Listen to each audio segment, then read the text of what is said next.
ស្រស់ស្អាតដីក្រុងបៃលិនភ្នំយ៉ាតបាញ់ល្បីមិនមែនសុបិនទឹកដីបៃលិនបានចៅ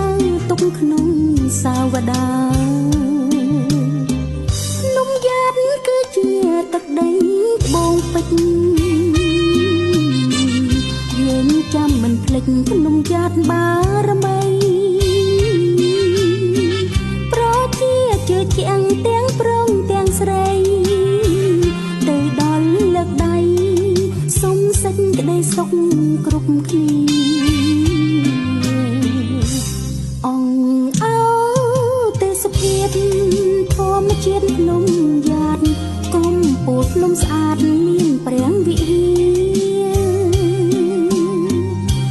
សម្បត្តិវប្បធម៌